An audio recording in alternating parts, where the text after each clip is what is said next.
Hello friends, അസ്സാമു അലൈക്കും, നമസ്കാരം. Welcome back to tales of Neju. ഇന്ന് ഞാൻ വന്നിട്ടുള്ളത് വളരെ ഈസി ആയിട്ട് ഉണ്ടാക്കാൻ പറ്റിയിട്ടുള്ള ഒരു ഇളനീർ പുഡിങ്ങിൻ്റെ റെസിപ്പിയുമായിട്ടാണ്. വെറും 3 ചേരുവകൾ മാത്രം മതി ഇത് ഉണ്ടാക്കിയെടുക്കാനായിട്ട്. നല്ല ഗ്ലാസ് പുഡിങ് പോലെ നല്ല സോഫ്റ്റ് ആയിട്ടുള്ള ഒരു പുഡിങ്ങാണ്. അപ്പോൾ എല്ലാവരും വീഡിയോ സ്കിപ്പ് ചെയ്യാതെ കണ്ടു നോക്കുക. ഈ ഒരു ചൂടുകാലത്ത് ഇഫ്താറിന് പാലും മിൽക്ക് മെയ്ഡൊന്നും യൂസ് ആക്കാതെ എളുപ്പത്തിൽ ഉണ്ടാക്കിയെടുക്കുന്ന പുഡിങ്ങാണ്. അപ്പോൾ നമുക്ക് വീഡിയോയിലേക്ക് പോയി നോക്കാം.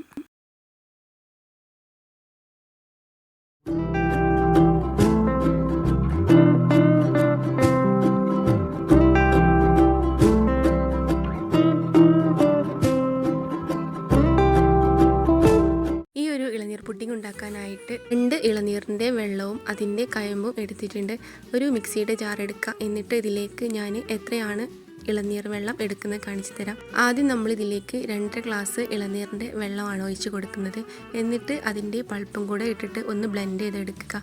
ബ്ലെൻഡ് ചെയ്തെടുക്കുമ്പോൾ നന്നായിട്ട് ഫൈനായിട്ട് ബ്ലെൻഡ് ചെയ്തെടുക്കുന്നില്ല. ഒരുപാട് വെള്ളം ഒഴിച്ച് കൊടുത്താൽ ഇത് ബ്ലെൻഡായി കിട്ടാൻ നല്ല ബുദ്ധിമുട്ടായിരിക്കും. അതുകൊണ്ട് തന്നെ ഇത്ര വെള്ളം ഒഴിച്ചിട്ട് ബാക്കിയുള്ള പൾപ്പും കൂടെ ഇട്ട് കൊടുക്കുന്നുണ്ട്.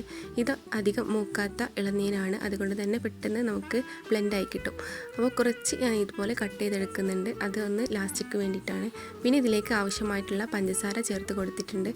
അതുപോലെ തന്നെ ഏലക്കയുടെ പൊടി 1 ടീസ്പൂണും ചേർത്ത് കൊടുത്തിട്ടുണ്ട്. പഞ്ചസാര കൂടെ മിക്സാക്കിയിട്ട് പൊടിച്ചെടുത്തായിരുന്നു, അതുകൊണ്ടാണ് 1 ടീസ്പൂൺ ഇട്ട് കൊടുത്തിട്ടുള്ളത്. അപ്പോൾ ഇതെല്ലാം കൂടെ ഒന്ന് അരിച്ചെടുത്ത് വന്നിട്ടുണ്ട്. അരച്ചെടുത്തിട്ട് ഒരു പാത്രത്തിലേക്ക് മാറ്റിയെടുക്കുക. ഇനി ഇതിലേക്ക് ബാക്കിയുള്ള ഇളനീരിൻ്റെ വെള്ളം കൂടെ ചേർത്ത് കൊടുക്കുന്നുണ്ട്.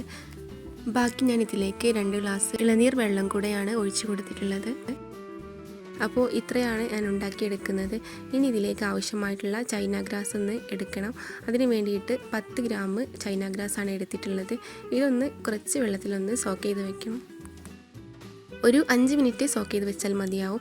ആ ഒരു സമയം നമുക്ക് ഇതൊരു പാനിലേക്ക് മാറ്റിയിട്ട് ഒന്ന് കുക്ക് ചെയ്തെടുക്കാം. ആ ഒരു സമയം തന്നെ മറ്റൊരു ഗ്യാസ് സ്റ്റോപ്പിൽ നേരത്തെ നമ്മൾ ബ്ലെൻഡ് ചെയ്ത് വെച്ചിട്ടുള്ള ഇളനീരിൻ്റെ മിക്സ് കൂടെ ഒന്ന് ചൂടാക്കാനായിട്ട് മാറ്റി വെച്ചിട്ടുണ്ട്. ഈ ഒരു ചൈന ഗ്രാസ് മെൽറ്റ് ആവുന്ന സമയം വരെ അതൊന്ന് ചൂടാക്കി എടുത്താൽ മതിയാവും. പെട്ടെന്ന് തന്നെ മെൽറ്റായി കിട്ടും. അപ്പോൾ ഇതാ ഒന്ന് ജസ്റ്റ് ഒന്ന് ഇളക്കി കൊടുക്കുക. എന്നിട്ട് തിളക്കേണ്ട ആവശ്യമില്ല. ജസ്റ്റ് ഒന്ന് ചൂടായി വരുന്ന സമയത്ത് ചൈന ഗ്രാസ് ഒന്ന് മെൽറ്റായി വരുമ്പോൾ ആ ചൈന ഗ്രാസ് ഇതിലേക്ക് ആഡ് ചെയ്ത് കൊടുക്കണം.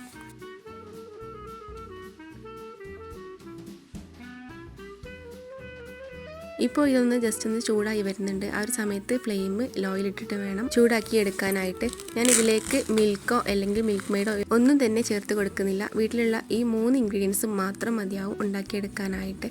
അപ്പോൾ ഇതാ ചൈന ഗ്രാസ് മെൽറ്റായി വന്നിട്ടുണ്ട്. കുറച്ചൊക്കെ തരിതരിയുണ്ട്, അതൊന്നും കുഴപ്പമില്ല. ഈ ചൂടായ മിക്സിലേക്ക് ചേർത്ത് കൊടുക്കുമ്പോൾ അത് നന്നായിട്ട് മെൽറ്റായി വരും. എന്നിട്ട് നന്നായിട്ടൊന്ന് മിക്സ് ചെയ്ത് കൊടുക്കുക. ഒരു 2-3 മിനിറ്റൊക്കെ മിക്സ് ചെയ്ത് കൊടുത്താൽ മതിയാവും. അതിനുശേഷം നമുക്ക് ചൂടോടെ തന്നെ പുഡിങ് സെറ്റ് ചെയ്യാനുള്ള പാത്രത്തിലേക്ക് മാറ്റിയെടുക്കണം. അപ്പോൾ ആദ്യം തന്നെ നിങ്ങൾ പുഡിങ് സെറ്റാക്കുന്ന പാത്രം ഒന്ന് ഓയിലോ നെയ്യോ എന്തെങ്കിലും വെച്ചിട്ട് ഗ്രീസ് ചെയ്ത് കൊടുക്കുക. അങ്ങനെ ആകുമ്പോൾ പെട്ടെന്ന് നമുക്ക് സെപ്പറേറ്റ് ചെയ്തെടുക്കാനായിട്ട് പറ്റും. പിന്നെ പുഡിങ് ട്രേയിൽ നിന്ന് തന്നെ സെർവ് ചെയ്യുകയാണെങ്കിൽ അങ്ങനെ അതിൻ്റെ ആവശ്യമില്ല. അതിൽ നിന്ന് കട്ട് ചെയ്തിട്ട് എടുത്താൽ മതിയാവും. അപ്പോൾ ഞാനിതാ മിക്സ് റെഡി ആയിട്ടുണ്ട്. ഇത് ഒന്നും കൂടെ ഒന്ന് ചൂടാവട്ടെ. അതിനുശേഷം വേണം പുഡിങ് ട്രേയിലേക്ക് മാറ്റിയെടുക്കാനായിട്ട്.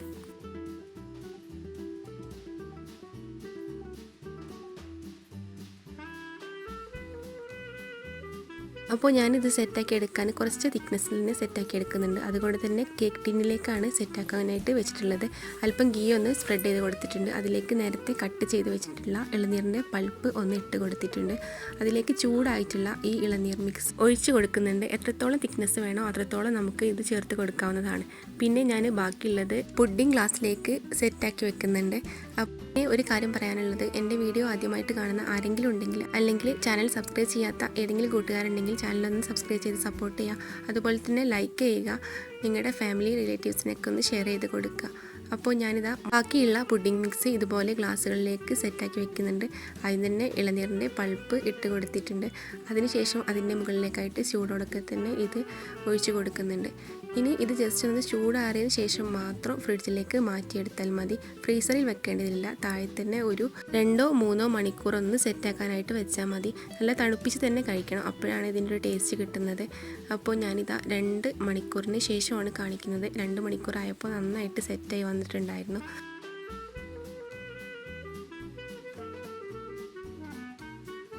ജസ്റ്റ് കൈകൊണ്ടൊന്ന് പ്രസ് ചെയ്ത് കൊടുത്താൽ തന്നെ പാനിൽ നിന്നും വിട്ട് കിട്ടുന്ന ആ ഒരു രൂപത്തിലായിട്ടുണ്ടായിരുന്നു. അപ്പോൾ ഞാനിതൊരു പാത്രത്തിലേക്ക് മാറ്റിയെടുത്തിട്ടുണ്ട്. കാണുമ്പോൾ തന്നെ അറിയാം നല്ല സോഫ്റ്റ് ആയിട്ടുള്ള നല്ല അടിപൊളിയായിട്ടുള്ള ഒരു പുഡിങ്ങാണ്. അപ്പോൾ ഞാൻ ചെറിയ ക്യൂബായിട്ട് കട്ട് ചെയ്ത് വെച്ചിട്ടുണ്ട്. നല്ല ജെല്ലി പോലെയുള്ള ഈ ഒരു ഇളനീർ പുഡിങ് ട്രൈ ചെയ്ത് നോക്കാത്തവർ മസ്റ്റായിട്ടൊന്ന് ട്രൈ ചെയ്ത് നോക്കുക. അധികം ഇൻഗ്രീഡിയൻസ് ഒന്നും ആവശ്യമില്ല. നല്ല എളുപ്പത്തിൽ ഉണ്ടാക്കിയെടുക്കാനായിട്ട് പറ്റും.